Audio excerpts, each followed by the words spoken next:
What's up, everybody? This is Jon Weidman. I'm the publisher of UnitedMasters, and this is Partners, Patrons, and Problems. We're going to talk about music in advertising. I got a very special crew with me here. Three guys I know very well. I've had the privilege of working with a lot of UnitedMasters projects, and we're going to peel back the curtain a little bit about something that you might not know about UnitedMasters that really, differentiates us from the pack, so to speak. And so without further ado, I want to introduce my crew from Translation.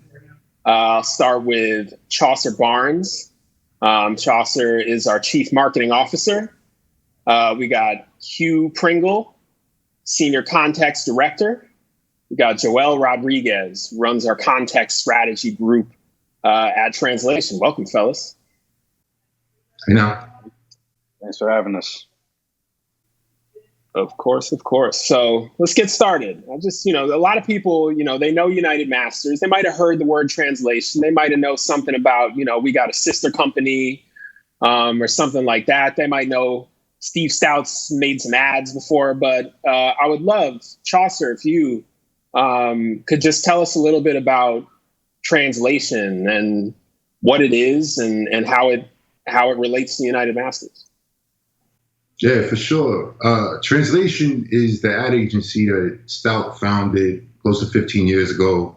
It was his second venture in the advertising business after leaving the music business. And it was inspired by, Stout leaving the record business was about recognizing that the Men in Black's video sold more Ray-Bans than it sold records. And he became fascinated with that and decided to kind of get into this world of brands. And Translation, I think most famous for, at least for me, bringing music and brands together in ways that they weren't, certainly in the early noughts, right? So you're talking about AI and Jadakiss. You're talking about the first non-athlete shoe in the S. Carter, and then later the G-Unit sneaker with Reebok. You're talking about, Made in America, Budweiser Made in America. And that's always been the story of Translation, this idea that music can kind of contextualize the next thing we want to buy, whether it be a pair of pants or a bottle of liquor or a car or whatever. And we always knew it was a really powerful lever. And so we've continued to pull that. But of course, we also work on other projects that have nothing to do with music. We try to concentrate in music, sports, and entertainment. Got it. And what do y'all do, three of y'all? At Translation? Give me just a little glimpse into what you guys are all about. I'll jump in here, John. So I run a team called Context Direction, and our whole focus is on choreographing a campaign. So literally, how do we take this to market? What's the rollout plan? Who's the talent that we put into a campaign? When do we go live? How does it start? How does it grow? How does it continue to build energy? What does the audience want? It's like a very detail-oriented practice that makes the work not feel like advertising. And at the end of the day, that's the mission, because people hate advertising. So if we want to connect with our audience, we need to understand the triggers, their motivations, and how they want to be seen, heard, and felt. And that's kind of my team's bread and butter. Just becoming one with the audience and allowing the brand to become fluent in their language. Yeah, just to build on that, I think kind of a lot of what we do is play the bridge, right? Whether it's the bridge between the audience and the brand, the artist and the brand, it's on us to kind of look around the corner to think about what doesn't exist in the space and bring that not just to the pipeline of artists who are coming up, but to brands who are hungry and want to be innovative as well. So it's a lot of dot connecting and making strategic ideas creative and creative ideas strategic. That's interesting. I think there's a lot of Chaucer just sits back and watches everybody work. It's interesting, I think there's a lot of parallels between what you guys are talking about and the mentality you bring to marketing brands and how an artist has to kind of go about, marketing themselves and putting strategy behind their creative, so to speak. And I know, knowing all y'all three, all of y'all make music yourselves. So I would love if you could just tell me a little bit about, as musicians and marketers, how one informs the other. Yeah, well, I mean, I guess I can kick that off because I've been around the companies for a long time. I've been around for 8 years, and I wasn't making serious music by the time I got to the company, but I always appreciated for example, when I started to hire people at the company, I always appreciated what MCs could do, right? We have a program at the agency called Majors and Minors, and basically majors is whatever's on your business card, right? You can be a copywriter, you can be an art director, you can be a context director, you can be a project manager, but your minor is that thing, that way that you contribute to culture, right? It's your way of, it's the thing that you're a nerd about, the thing that you're a specialist in that ties to the kind of cultural theaters where we're trying to activate. So you can be a baller, you can be a MC, you can be a nightlife impresario, you can be an editor, whatever, what have you. And what I've always found in my discipline, so I came up in the same discipline that these guys did, was that MCs really do a good job of recognizing patterns, recognizing, when something's kind of like something, but it's not all the way, and being able to create that bond. And so, I just love having rappers around, frankly, all throughout the company, because we're really good at, again, picking out the thing that is in plain sight, but nobody else knows to call a thing. Yeah, I think my quick build on that, coming from the artist perspective, is, thinking beyond the music. And there's so many parallels between being a musician and being a marketer. You have a body of work, call it an album on this side as an artist. You have a TV commercial or a campaign on this side, call it a brand. How you introduce that to the people you want to connect with is practically the same process. You have to seed it. You have to make people aware that you're bringing something to market that is made for them, right? Specifically, you have to prep them for that big moment that, you're going to drop whatever it is, be it an album, a commercial, or experience, whatever, what have you. And then you got to think about how you keep them engaged. So after that drop, what's the replay value? How do you keep them, wanting more? How do you keep them, wanting to participate and make themselves part of your story? I think a lot of those parallels are the same between music and marketing. And, there's been a lot of kind of game-changing thinking from music marketing, specifically like street teams. How do you translate the idea of a street team into a more commercial context? And that's the kind of mentality that the three of us on this call are bringing to everything we do at Translation and UnitedMasters.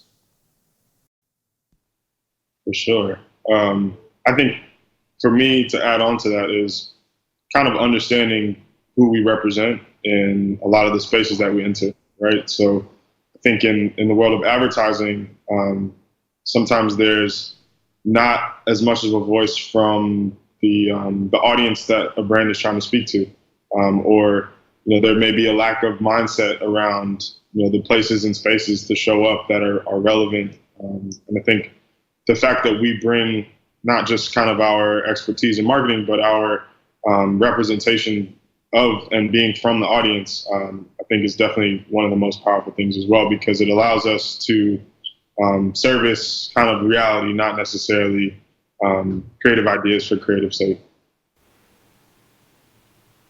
That's dope. So,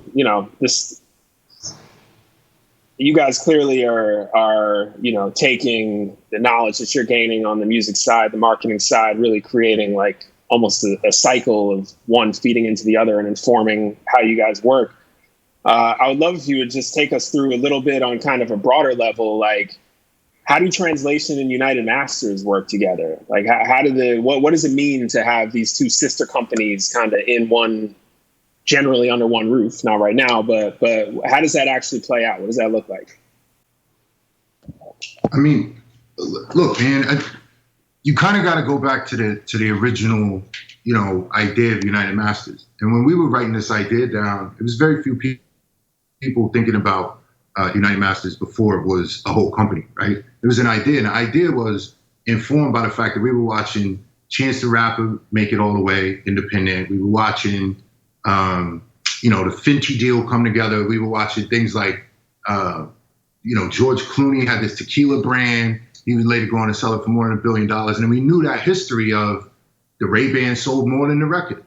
And we always felt like we understood that music had a role in marketing. And the reason that these two things work together is because as we were watching all of this happen maybe 5 years ago, we were seeing that marketing had a role in music. It had a capital role in music. And the same way that you see that brands underwrite the sports space, they should be underwriting the music space, right? It's going to be, if you can get it right, it really works for all parties. It works for the artist, it works for the brand, it works for the audiences in between, right? And the whole theory, man, is that when you see something like that you already recognize as a thing, when you see a concert, for example, you already recognize that as a thing, and you know that like somebody sold a ticket, somebody else promoted it, and you kind of have a sense of where the money is, where it's coming from, and who's involved. And brands got a lot of money, and they spend it on all kinds of mess that has nothing to do with anything. They spend it on billboards, they spend it on search ads, they spend it on this, that, and the other. And so if we can get brands to spend in the right way, in ways that push the culture forward, we've got these little moments of that, right? You got Adidas and Kanye. 30 years before that, you had Adidas and Run DMC. If you can find those moments and you can really string them together so that they're going ta ta ta ta ta ta ta instead of being 20 years apart, that's what we're really aiming to do. We're aiming to create brand net new monetization strategies for artists and have brands benefit in that, not be dragged into that kicking and screaming. I think there's something to be said about our model being a cheat code in itself, right? Like the fact that we have an entire company dedicated to independent artists and letting their voice be heard and finding looks for them that they deserve just pairs so nobly with what we're doing on the translation side. And at the end of the day, I think the way we look at it is, how do we create as many win-win situations as possible? The brand looks like a hero for putting on an independent artist, and the artist gets a look that they really need. And when you find those value alignments between this is what X independent artist stands for, and here's what X established brand stands for, and how do we find that cross section so that they both can benefit and win from each other?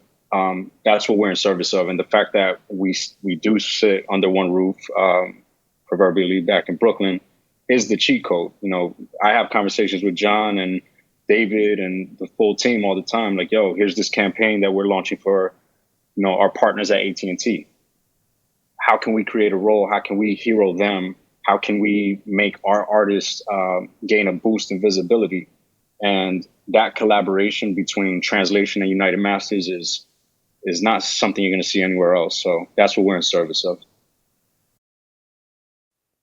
Yeah, and I think No, I was just going to say, I think as Joel went like this, it brought into mind exactly where I think we sit, right? And it's in between the supply and demand. And I think a lot of what we're able to do with brands is to create a landscape where we can understand the value in the marketplace, right? We're talking about kind of practices and artistry that kind of traditionally doesn't have a place where you can say, this is what it's worth. And I think the inability to say this is what it's worth is what limits, independent artists from capitalizing a lot of the times on what their true value is. And so I think as we service both sides of that marketplace, we are able to provide some legitimacy, but also some new opportunities in the marketplace to actually see the demand in a concrete way and measure it. And I think so much of the cultural capital that is artistry is something that you can't always quantify, and therefore you can't always justify the return on it. So it's providing some legitimacy on both sides, but also understanding where the demand and the supply is. And we're looking Give me an to example of what it looks like. Yeah, I was gonna say, like, you got the NBA deal, right? Where it starts off as you check a box and it ends up as you're doing 20 million spins because you got synced to a James Harden step back compilation. It'll be, replicated in what we're doing with ESPN. I know a lot of people know about the 2K deal and getting your music into 2K. And what we're looking to do is kind of build on top of that. So now we've got a fairly decent kind of set of partners to get your music out there. Now the next level up is, right, to get your face out there. And the next level up after that is to, I think there's a baseline that we're building from here with some really polished partners. And sometimes it's more unique, like with AT&T, which these guys can talk through because they did it. And sometimes it's more, it's just repeating on the successes that we've seen somewhere else, like NBA to ESPN to the next one I can't talk about just yet. I'll talk about the AT&T example. Talk about ESPN, talk about AT&T just for a moment, because that was something that purely came from translation, advertising, and suddenly we got woven into national campaign. I'm not gonna give away. Somebody just talk me through it and how that worked and kind of how that represents everything that you guys are talking about in terms of the interplay of both sides of the company. For sure. So we had this campaign for AT&T. It was called Codes of Culture. And it was really about your hometown pride and how that comes to life through your area code, right? Like I identify as a 718 guy.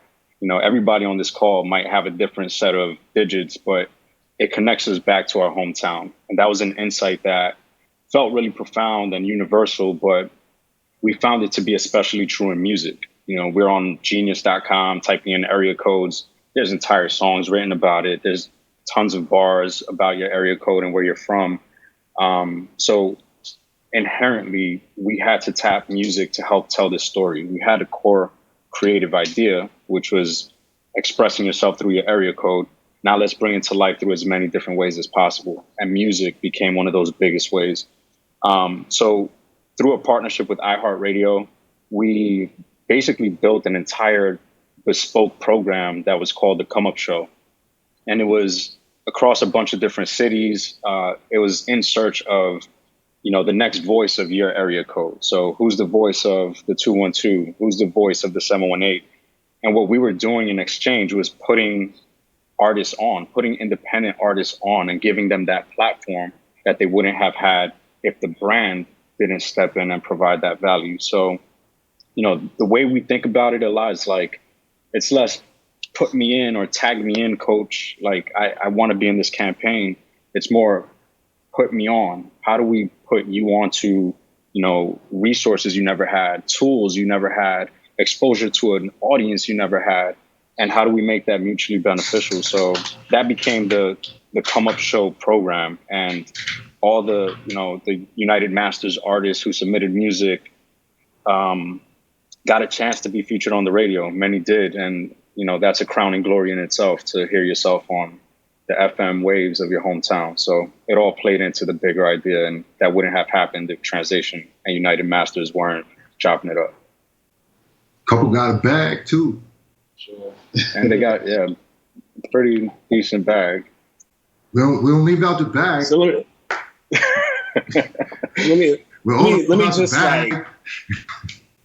let me just lay this out, just like real crystal for myself.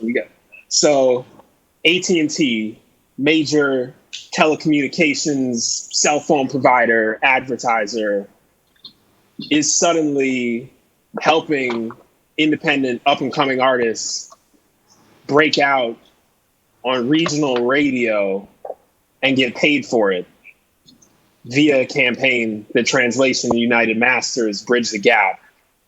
And suddenly you got kids in the streets bubbling up through radio on account of AT&T. That's exactly right, John. That's crazy. And I think the other really important piece to that is the fact that artists were already telling this story. It wasn't, the brand trying to force you to say a tagline. It was, let's tap into the thing that you're already doing, the pride that you already have, and let's give you a platform that you never had to elevate your voice. And that's what the UnitedMasters Translation AT&T play did.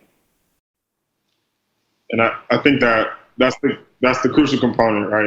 It's never been about, we'd like to say discover talent, but I would argue it's actually illuminate talent, right? These people, they exist, they have communities, they have audiences. And outside of even just radio, it was, plugging them into music that we needed as sound beds for content. It was, cameos and appearances in films. It was running the gamut of media and spaces and understanding not just, being visible, but making it impossible to be invisible, right? To the folks who champion you every day, to, the communities that these people represent. So even outside of radio, I think it's an exercise in demonstrating to kind of independent artists, here are the different spaces and places to play and ways to show up that we were able to do only with the backing of a major brand like AT&T. Gotcha. All right. Well, I want to do something that's going to be a little bit strange for me. What's up? I just feel like it's important to say, I know you might have to chop this up to get this, but man, you should know, I think it's important to know, AT&T was going to spend all that money anyway. Like, they were going to spend the money with iHeart that we sculpted into the Come Up show anyway. It was just going to be radio ads, right? They were already going to buy all of the billboards and they were already going to distribute all these films that Hugh was talking about, irrespective of what the idea had been, because we've all seen AT&T commercials and billboards and heard radio spots and whatnot.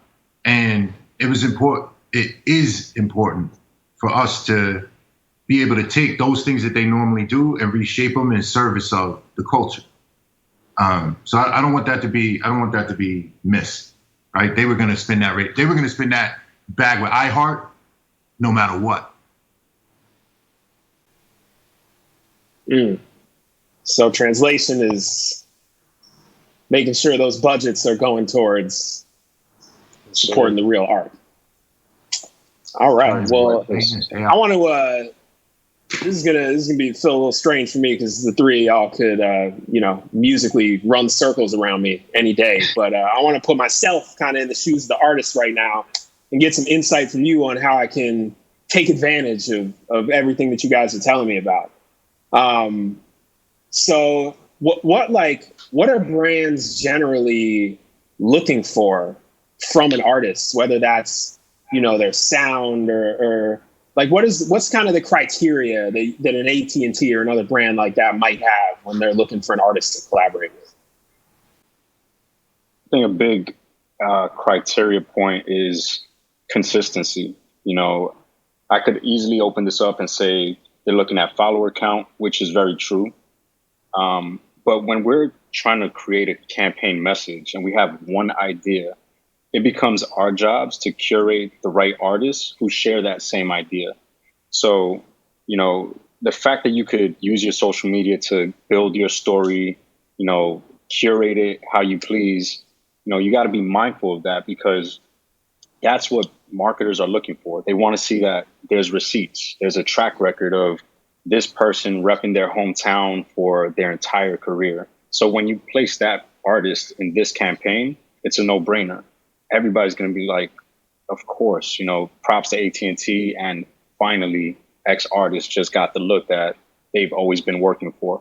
So I think consistency in your message, tapping into your audience to, make them more of a street team. Like I was saying earlier before, how do you make them feel seen or heard? How do you repost them? How do you get them to boost your engagement? And those are the types of things that we're fighting for at Translation, beyond just your follower count. You don't need to have a trillion followers.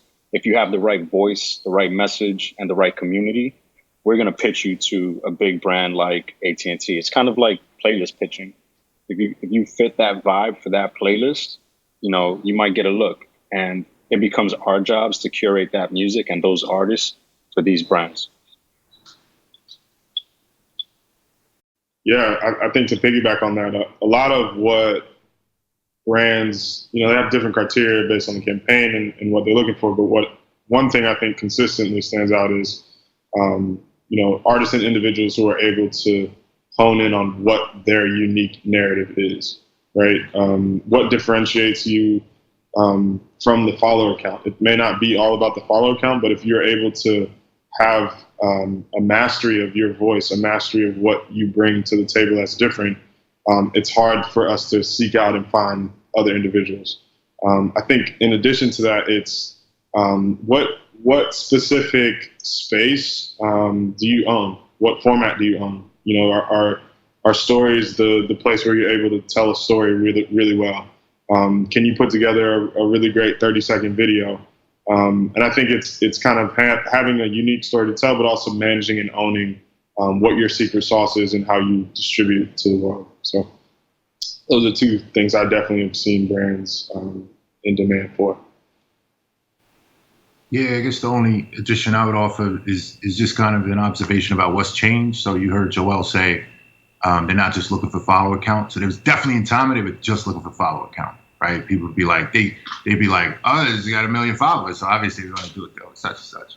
And I think there's two things that I'm really pleased to see more brands talking about and looking at. And one of them is velocity, right? So that's not just kind of where you're at, it's where you came from. It's where were you a year ago?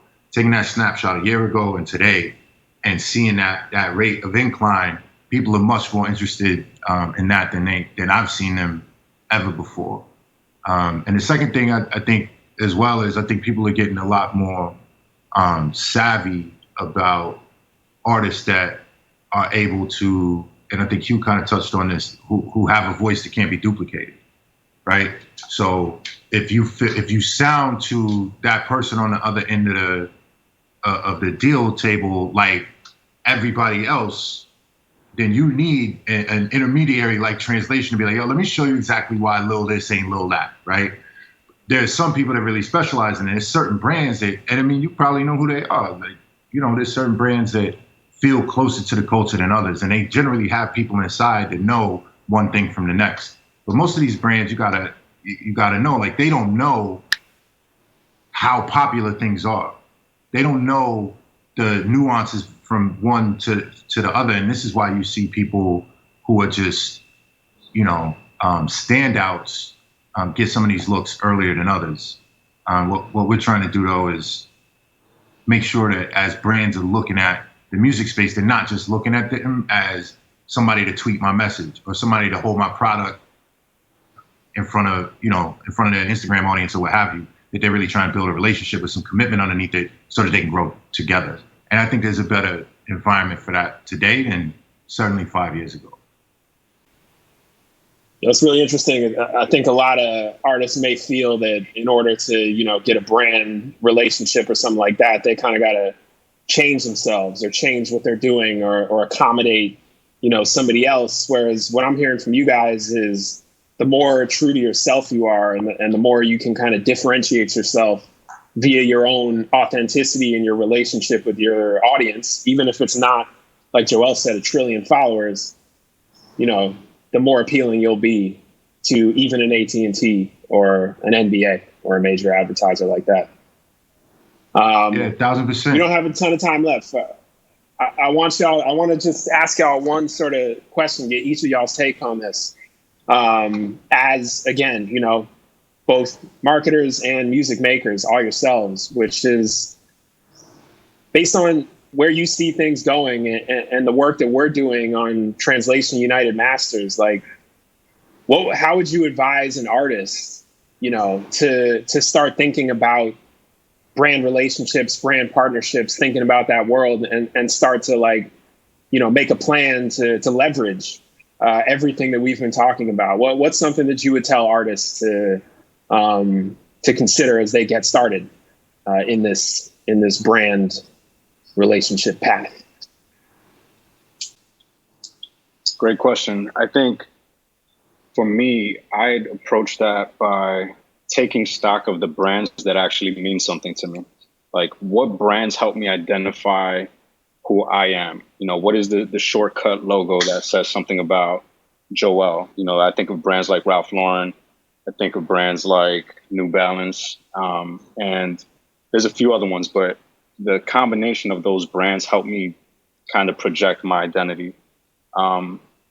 Knowing what those brands stand for, if you and your music stands for a similar thing, I think that's a good place to start kind of looking, right? Like, if Ralph is launching a campaign about what the American dream is. And I can tell that story through the lens of a native New Yorker, first generation. I might want to package something up and try to pitch it to them. I might want to use my social media strategically and tag them subtly in my posts. So, their social media managers are seeing it, and there's consistency and a pattern that's being built over time. I think, there's little tips and tricks like that could help you be seen by brands. You'll be surprised at what a mood board looks like inside of some of these big brands or agencies. I've seen myself on mood boards in other ad agencies, and it's mind blowing. And that's really just to say that, the suits are watching, like my man Richie Cruz says. You might think nobody's paying attention, but they're watching your Instagram. They're printing it out. They're using it as mood and inspiration. And you want to get to a point where it's not just mood and inspiration, but it's sourcing. And you become part of that story because they need you to tell it authentically. So that's kind of where I would start with that question, John. I think my advice would be to step out of your artist mindset and take a step into the practices and systems that you see brands adopting, right? So, when it comes to identifying where you want to be, what brands you want to associate with, if you're able to establish yourself and think about yourself in a process of Q1 through Q4, right? These are the calendars that brands are looking at. And I think, it's a conversation about volume or value, right? But either way, you got to hit the dates on the calendar consistently to be in the conversation. So I think it's, look at yourself as the brand within the strategic framework, but also, focus on how you're going to differentiate yourself in those beats and moments. Yeah, my advice, I guess, is to really. There's a great piece of footage where Rich Kleiman is taking a bunch of brands through Kevin Durant and the brand of Kevin Durant and what he wants to do. It's back when he was at Rock Nation, and that's a real exercise that every artist should see, and every artist, in my opinion, should figure that out, right? Because at a certain point in your career, you'll start getting these looks from brands like Joel just mentioned, right? You'll be on the mood board somewhere and they'll call you and they'll have the bag, whatnot, and it'll steer you astray of like what your roadmap is telling you to be and become. And so to every brand partnership you take on, you should think of it like a feature, right? Like it shouldn't feel like a tax. And if the money is the only thing you're looking at, then that's probably a signal that it's a problem, right? That's how you wind up looking out of step with everybody that brought you to where you are. So that's a little bit further out. But I think the exercise you can do right now is to go, who am I? What am I about? Who am I for? And that'll give you a sense of who you should be standing next to and who you shouldn't. And with that, you got to learn how to articulate your value. You got to learn how to understand your audiences as they come in. I had an incredible conversation with the manager of a platinum selling artist early on in his career. He was a big deal. And she told me that she wouldn't let any brands come near him unless they went to a show. And I asked her why. It was smart, but I asked her why, and she said, it's because it's not until they come to the show that they realize that the first 25 rows are white girls from $500,000 households with Gucci clutches. Because they look at the artist and they see what the artist is projecting, they just assume their whole audience is that.